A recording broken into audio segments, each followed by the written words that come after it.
Darling,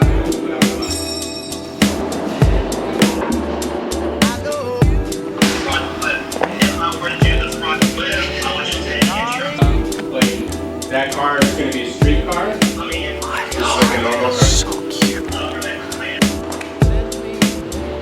Darling,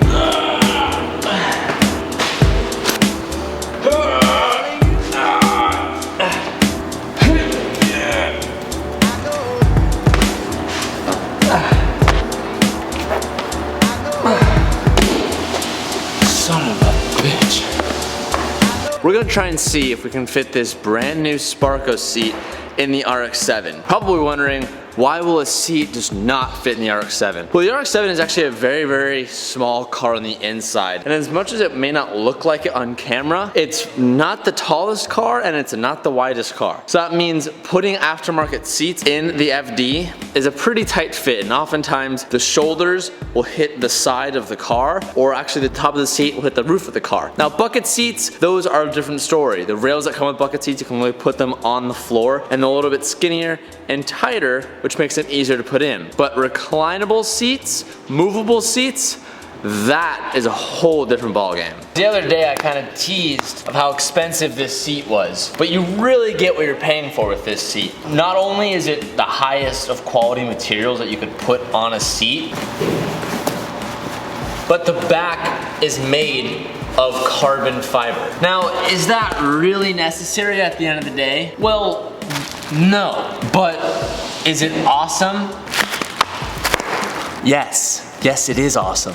There's no denying the fact that that's where a lot of the price of this seat comes from, is just how badass it is. I mean, the whole entire seat has a matte finish carbon fiber, and it's some of the nicest weave I think I've ever seen. Now, I've never seen these seats in person other than when they've been here, because I don't know anyone that's ever been ballsy enough or has had the balls to go forth with this seat. I've known tons of people who have always wanted it, but no one who's actually went ahead and got them. You can adjust the angle of the back by this knob on the left-hand side. So I'm gonna put it to about where I would sit if I was sitting in the driver's seat, let's say. It's a pretty snug fit. I'm not that big of a guy. You guys have seen that on camera, and those who have met me in person at meet and greets, usually the first thing that people say is, wow, you're actually skinnier than I thought. And the fact that it fits me pretty snug is kind of a surprise. It's not a bucket seat, but it's definitely a more sporty fitted seat. But if you were a larger guy, or maybe weighed like 300 pounds, I would see yourself having kind of a hard time fitting in this seat. There's a good amount of seat cushion underneath your butt. I've always noticed that Sparko really likes to extend the seat underneath the legs, and they almost go to like bend of your knee, which driving over time and when you're sitting straight up, I kind of like that length underneath your legs, kind of feel more supported, which you don't find with too many other seats.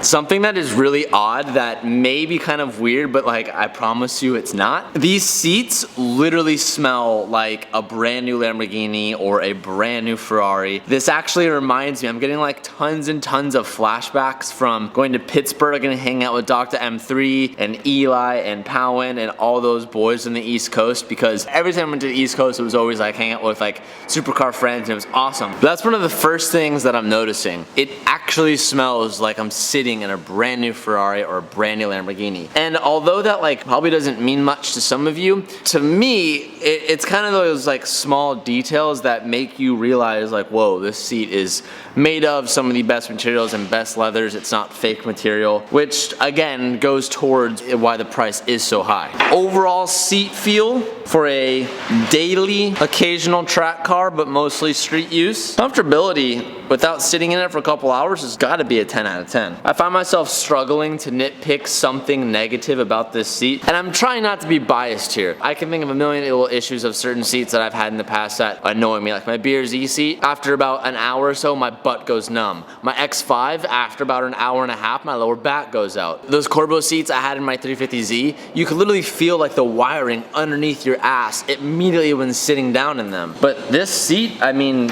it feels pretty damn good off the bat. And again, everything changes when you're sitting in it for an hour and a half or 2 hours or 3 hours, 4 hours, wherever you're driving. But initial thoughts, it's gotta be a 10 out of 10. Ow, oh. Because I can very specifically. The seat rails that were sent to us from Sparko, I think there might be a mislabel. We're not quite sure yet. We're actually trying to get a hold of them right now because we can't get the seat rails to line up with the holes. What we're doing to like continue with our testing to see what we can test is we put the seat brackets down, and now with the rails attached to the bottom of this Sparko seat, we're putting the seat on top just to see height clearance, what we're working with. And I'll be honest, right now, it's not looking so good. So this is with the seat on the bracket. You can just tell it looks like it's sitting pretty high still. And this is the driver's side seat, so that's why this adjustment for the back is on this side. But this is it sitting kind of far back. In my opinion, maybe that might be okay. It's currently touching at the top, so that's not a good sign. I mean, is there any like possibility of, I mean, this might be a bitch and a half, but just getting custom seat brackets made so it can sit lower? I mean, you're not gonna get a seat bracket that's lower than this. This is as low as it can go. It's literally almost on the floor. One thing I was gonna mention was that Sparko does have their own in-house upholstery department, so they might actually be able to, if this ends up being an issue where it's roof clearance here, it's just barely touching, they might be able to shorten this headrest area. That'd be pretty cool. Yeah, I mean, because it would be sick to have these seats in here, especially since they match the drop steering wheels that we got coming up as well. The red stitching and leather, perforated leather and all that. I want these seats very, very bad, but they look like kind of awkwardly large in this, don't you think? Like this bottom the seat. factory seat is very narrow. It's built, obviously built specific for this chassis. What a lot of people do in these cars is actually just reupholster the stock seats because they do fit so well, and they'll add little bolsters as they. So it sounds like a lot of people have issue fitting aftermarket seats. Yeah, so buckets are an easy fit in here. Obviously a bucket seat's much narrower, not necessarily as tall either, so bucket seats are a no-brainer for these cars. But the problem is buckets aren't that comfortable, to be honest. Like, you wouldn't take that on a road trip usually without your ass. Well, you could, you would just be not happy after. Right? Yeah, I mean, that's what I was explaining earlier. You could obviously fit a bucket seat in here, but when you put like reclinable seats, it's a whole different ball game. Yeah, I mean, it makes it more of a daily street car. But and that's the idea, right? I mean, that's what we kind of are shooting for with this build. So I think it's important if we can get. Yeah, as you're clocking that up, that's just getting worse. Yeah. Jeez. So, and again, this seat is on the passenger side. It's meant to be on the driver's side. The adjuster's on the inside, which isn't going to work for us. We're really just doing this for our own shits and giggles at the moment to see what the height looks like and the width. I think the width is going to be fine. I definitely think we have clearance here as well. At the door, when the door is closed, I checked it on the driver's side yesterday. I think it's going to be all right. It's just, you know, if we have a height issue, maybe we can have that reshaped a little bit, take some of the height out of it. We'll see. Before we continue any farther with the day, we have a little lunch meeting with Rywire.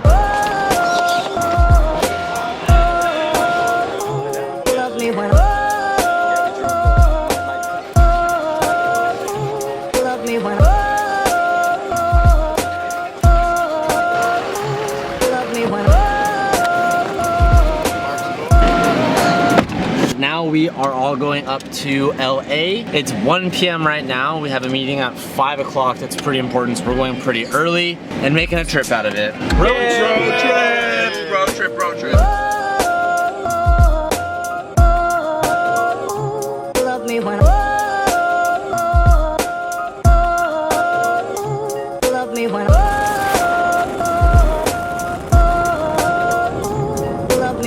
We had to search for parking for like 20 minutes because we couldn't.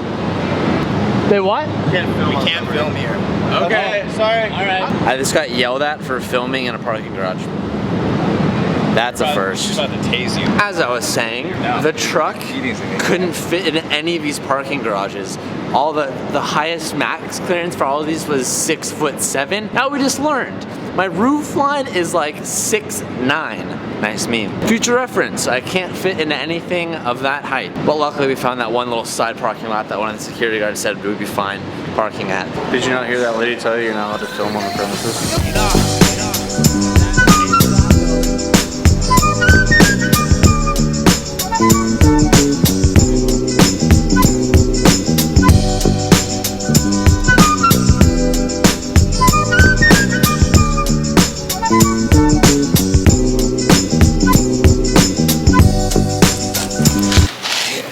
Dude, what the heck? You want some?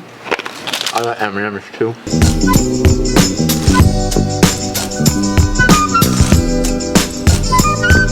Shut them down. That went really well.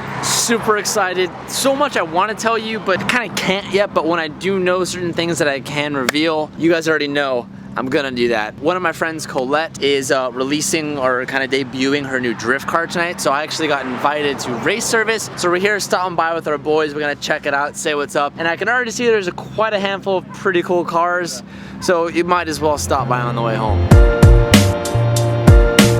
So Chris Forsberg has a couple of his drift cars here. He's actually selling this one, but what I wanted to show you guys is I've referenced this like so many times in the vlog that when for my 350Z, we put that 370Z dash, like we retrofitted it in the car. I've always said that like I've borrowed that idea from Chris, and I can show you in his car right now. I always thought it was so dope that he kept the 370Z dash. I always thought it was like one of the cleanest out here. And like literally, this is exactly what RZ looks like. It was 100% inspired.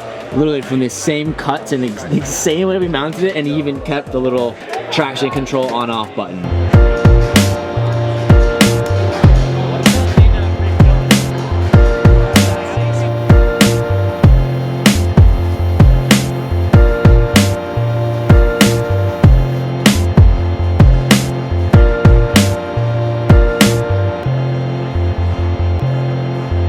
So you guys know how much I love Disneyland, and somehow I convinced everyone that we should stop at downtown Disney to go to Rainforest Cafe. Every time I'm in LA and we're driving back home, I'm always trying to stop at Rainforest Cafe. The thing is the food's not even that good there. It's just like the childhood memories of Rainforest Cafe and eating here is like my favorite thing in the whole entire world. Yeah. Had to make the stop. You call it gay, but you're the one who's leading the pack to get there. He's used to work here. Mickey used to work here. That's how they came up with Mickey Mouse. Mickey Mouse Grill. Who do you think runs all the motorized animals?